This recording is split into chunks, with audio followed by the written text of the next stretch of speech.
Well, good Tuesday afternoon to you. It's Dan. I want to welcome y'all to my home in the sticks. Hope everybody's having a wonderful Tuesday. But you know what? I done got home and I got after it. I got after these 14-foot raised beds. So give me a second and I'm finna show you.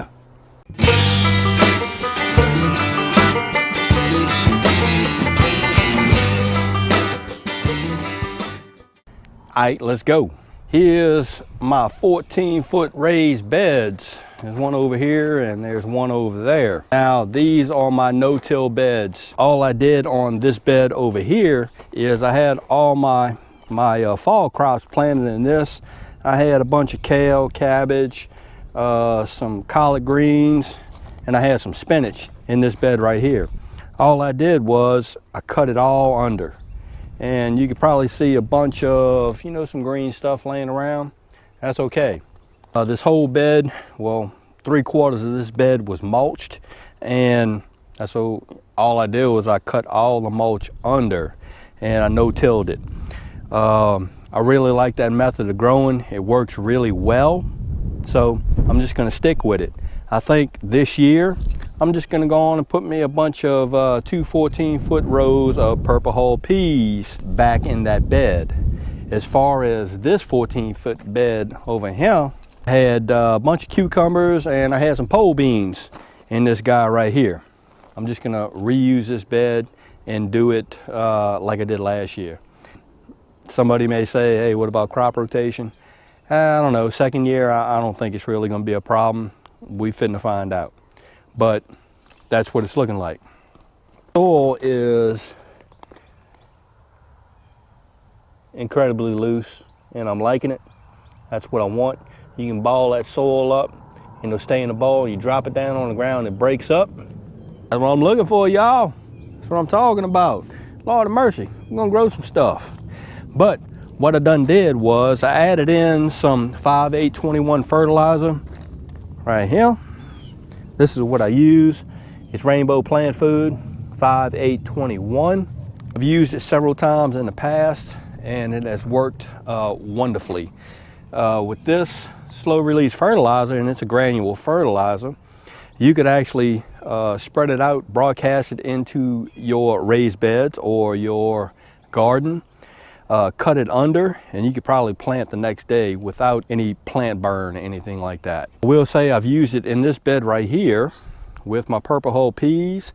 I broadcasted it out, cut it under, and 2 days later I cut out my rows from my purple hull peas and they grew wonderfully. So I'm gonna stick with it. Mississippi, I have something in the shop. I'm gonna show that to you. Mississippi, I went to one of my local garden shops and let me show you what I found. Somebody needs some nitrogen, I'm sure enough gonna give it to them. This is what the 14-foot raised beds are looking like.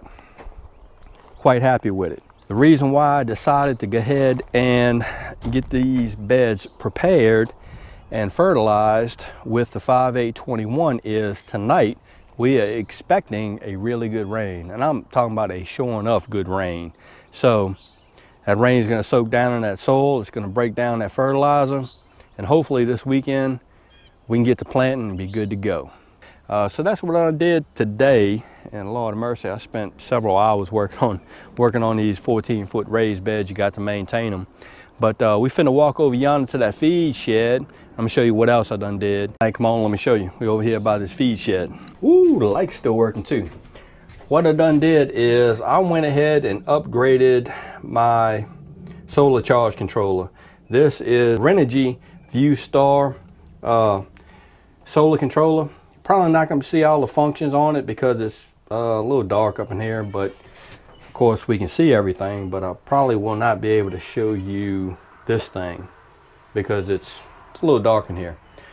Green light is telling me that solar panel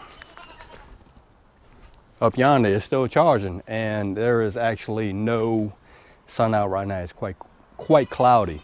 But the reason why I went ahead and upgraded the charge controller was I had a hankering wanting to know what that solar panel was putting out. And I'll probably do another video when I have good light so I can show you.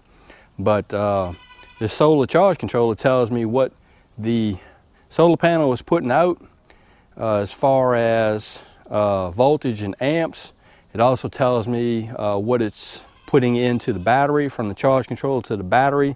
It's telling me what is going into the battery. This charge controller has like a float and an equalize and a bunch of other things that I really don't understand, but it does that. So I wanted to know what that solar panel was doing. The charge controller that came with the panel didn't really tell me all of that, but this one does. Y'all, I wanted to just show you what I done did today. I done got after it, Lord have mercy. Trying to roll with it because I'm gonna try to put some stuff in the ground this weekend. So if you liked the video, go on and give it a thumbs up. They help me. If you haven't subscribed to the Home in the Six channel, what? Lord of mercy, y'all need to come on over here, give me a look now, because I'm like always doing something. Really? With that being said, you know it's coming. You know Dan's always gonna say it. Don't let nobody dull your shine. And I mean nobody. You get your shine on. And we will see you and y'all in the next video.